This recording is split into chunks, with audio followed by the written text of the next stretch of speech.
We know that stenosis, it's irreversible and progressive condition, and because of the aging. But what adds into it is a congenital and developmental stenosis, which often, is there, and we really need to identify. There are acquired causes and there are combined, and we have to consider the iatrogenic, metabolic, rheumatological conditions and inflammatory conditions as well when we talk as a stenosis as a whole. Considering to the word tandem, the dictionary meaning of the tandem is one after another. But as we know that, in medical science, there are many misnomers, and same way the tandem stenosis is as well. So when there is spinal canal narrowing in two distinct regions, that's where the term used is tandem stenosis. And we have been seeing this MRSS as well, as we know that aging population is increasing. So multi-regional spinal stenosis, we have been seeing it quite frequently as well. And some of them can be symptomatic, some of them can be asymptomatic or severe myelopathy or myeloradiculopathy as well. And that's where the decision making becomes a challenge. And as such, there are no treatment algorithm, which I will share at the end of the presentation. So tandem stenosis, when you have to define, it is the condition which is of two regional stenosis. And usually we have either LMN signs or UMN signs, or even the combination of both. And it was first coined in 1964. 12 patients were sort of described in the literature, but Deggy et al., they were the first one who said that tandem stenosis is something that we should be considering. The incidence in the literature and even the incidence in the general population is 0.12 to 28%. So that's not low at all. And same thing was observed in the cadaveric studies and the radiological studies as well. And the incidence has gone up to 32% as well. So that is something which is not to be neglected. And most important thing is this combination of the classic clinical triad, intermittent claudication, mix upper and lower extremity signs and symptoms.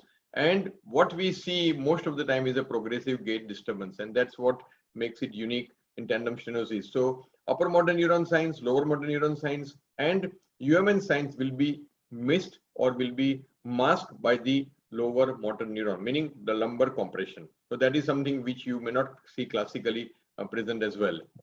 Why do we discuss this issue? Because as I said, it is a clinical cheater. Radiologically also it mimics a lot of things. Treatment challenges already exist. Literature, it is not aligned. And that is where we have been sort of giving this awareness even in the DAOS course and the AO spine. I also was one of the chairmen and I conducted this on tandem stenosis, the whole symposia as well. And we share about our experience. Coming to a case presentation, 68-year, 2015-16 case, 4-limb numbness, neuric grade 4, and patient had lumbar and cervical stenosis, and we operated both in the same sitting. Patient had DISA, diffuse idiopathic skeletal hyperostosis, and that patient 3 years follow-up was doing well. Similarly, another case, 79-year gentleman, left more than right upper limb shooting pain, neuric grade 5. Also, he had the dribbling of the urine, bladder bowel involved as well. As you can see, there is kyphotic cervical spine. Particularly on the X-ray and MRI, you can see that there are multi-level compression, anterior and even the lumbar compression at L4-5 as well. And we ended up operating him, giving him the kyphotic posture correction. As you can see, the post-operative MRI, which we all the time do for all our myelopathy patients, and patient remained good mobile till patient passed away due to cardiac issue. Another case, both lower limb claudication, both lower limb numbness, spasm, imbalance. This is the case where there is dorsal stenosis along with the lumbar stenosis. So there were signs upper motor neuron because of the D12L1 and the lumbar stenosis as well. So if you do not operate both in the same sitting, that's what we did. We operated both in the same sitting and both had done the TLIF as well. And he did very well at the 1 year follow-up. That's what I have the image taken at that time. Another case where left more than right lower limb radicular pain, disability, but there were no upper limb symptoms. But if you look at the MRI, that is why I have put the mimicker. If you look at the MRI, there is compression, subtle compression at cervical, lower cervical as well. And we ended up operating only the lumbar spine. We did not operate that patient, the cervical spine. So these are the cases where we have to have the, call taken. And what is the literature review? Well, let us come to the dilemma. Proponent of the cervical first, they will say cervical need to be addressed because there is myelopathy. Proponent of the lumbar first, they will say that looking at this Sadhviji, if you operate lumbar, the correction of the deformity and so cervical symptom is likely to disappear. So we have the mix of both. Some says myelopathy first, some says radiculopathy, some says, look at the posture as well. Literature says TSS, the tandem spinal stenosis should be heightened if preoperative symptoms fail to expectedly improve following decompression. But I think nowadays we are out of all these dilemmas because we have the full length screening done practically for all the patients when we operate. This is the beautiful sort of literature review, systemic review 2017 JBJS. And what they have concluded, it is an overlooked disorder. Diagnosis is must and important, and surgeon should plan either single or simultaneous procedure, which we'll talk, and always address myelopathy in priority. That's what they have concluded. And what they want to talk about is the Torg-Parlow ratio. So basically, we need to look at the body and the canal ratio, and that should be the guide for the planning, the management as well. And that is where the congenital narrowing of the spinal canal will come into the picture, which we do see more often than, more frequently than we think of. So we have our share of literature. We published in 2014 our cases as well, retrospective analysis of the procedure done simultaneously for our patients. And this was published in the European Spine Journal. And we had 53 cases, 2 team of the surgeon, and short lasting surgery, single anesthesia, and that reduced the hospital stay. That was our conclusion when we had presented in the European Spine. We also had presented the similar kind of the study in international orthopedics as well, and we had good outcome when we operated both together. Coming to literature, 2-stage conclusion. So people say that you do one after another, second surgery done 2 weeks to 9 months after the first one. But look at the complication when they had the complication. They had few who did not need second surgery, as I had shown that Sadhviji. But a case of cauda equina after ACDF was also observed. And poor prognosticators, they concluded that the long duration of the symptom, which you all know, myelopathy, they don't do well. So that is why often you have to address early as well. Hand function, when it is affected, then also they don't do well. More than 70 with diabetes and smoking. So 2-stage conclusion, they say that one after another, but must operate the myelopathy first. Single stage conclusion, potential benefit of the minimal hospital stay and reduced cost. This is the most important in our Indian scenario, which we consider as the primary focus when we operate these patients simultaneously. And psychological gain. The minute you say that you will need second surgery, they will say, oh, no, I do not want to go through the same thing again. So that is where the cost effectiveness also will come into picture. So coming to the same, we just share our experience, treatment algorithm, what we have been practicing at our center, Savia.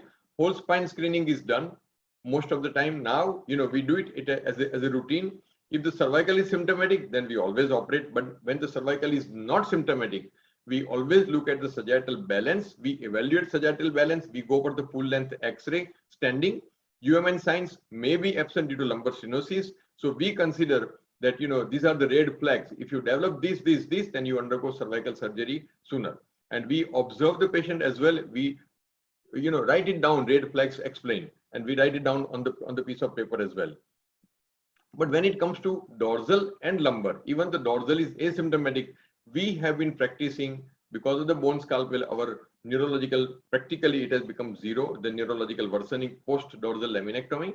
We operate practically, if there is dorsal stenosis with lumbar stenosis, we operate both in the same sitting because we are in the belt of fluorotic area as well. And we do get a lot of dish patients. So our outcome overall is much better when patient comes in neuro grade 1, 2, 3. 4, 5 obviously are a challenge for both us and the patient as well. When it comes to lumbar stenosis, when there is asymptomatic lumbar stenosis, that's what we feel.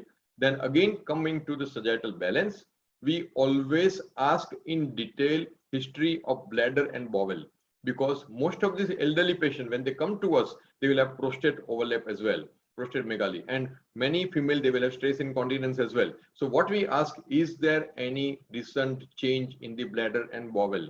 And we certainly ask for the bladder, bowel, perineal, perianal sensation as well. And more often than not, we put a finger in the rectum as well, just to make sure that it is not a speculous anus. And we certainly ask for the mechanical pain. If the mechanical back pain is there, patient will not get mobilized, and will have the poor outcome as well. So patient demand also is a driving force when we plan the surgery as well in the tandem stenosis cases. Requirement for the single surgery, once usually we go for the physician and anesthetist evaluation. and 2 team of surgeon, 2 set of equipments, and we certainly make sure that the patient's full length, which whatever we want to see, it's on the radiolucent table. So we have an extension which certainly puts everything into the radiolucent area. In our center, the patient preference is usually the single stage surgery. We advise the patient, we explain the patient everything, we mobilize the patient on the second day if there are no dural tears, and we know that, if there is 2 stenosis in the one artery, you have to do both. Similar principle we follow at our center as well. So factors to consider: dish, ankylosing spondylitis, congenital narrow canal, ossified posterior longe ligament, or hypertrophy posterior longe ligament, which is more often seen on the X-ray, and we can do the CT scan to rule out. Other degenerative joint involvement, knee spine syndrome, hip spine syndrome must not be forgotten. We have to address this as well, and whenever we evaluate, we have to consider them as well. With the medical condition, comorbidities, vascular, obviously one will look at, and the obesity and the sagittal balance we should look at as well. We always grade the neurological and radiological grading as well, in order to make sure that whatever level we operate, and we go for the full length MRI. Take home message: we are in the era of earthquake. As Dr. Amarnath said earlier, we are going in the same direction as Caucasian population has been going. We have a lot of aged people in our society, and we should be giving good living to them as well. The severity of the symptom, masking neurology is 1 to 28%. Detailed examination is very important, and MRI often is false positive, 24 to 37% as well. So not necessarily anything that is seen on the MRI we operate, but we certainly have the clinical radiological correlation as well. And age more than 70 will have comorbidity condition as well. Do not treat radiology, as I mentioned earlier. Do warn the patient and relatives, mention the rare flags as well. Simultaneous single procedure, that's what we do, and we have been happy with that. Patient fitness and counseling has to be done, and the bone scalpel has changed the practice as well. And post-op rehab is very important.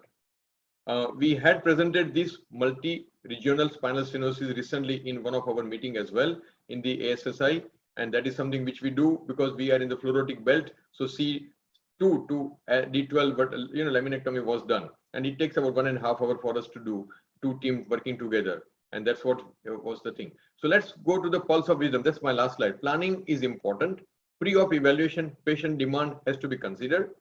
Beware of tomophilia. We have been considering, we know that some patient, they will come to us and say, oh, you operated this patient, now he is better, so let me undergo surgery. So this is tomophilia, cut, and you have the philia as well. So they come to us demanding for surgery. So we always place little safe in those patients.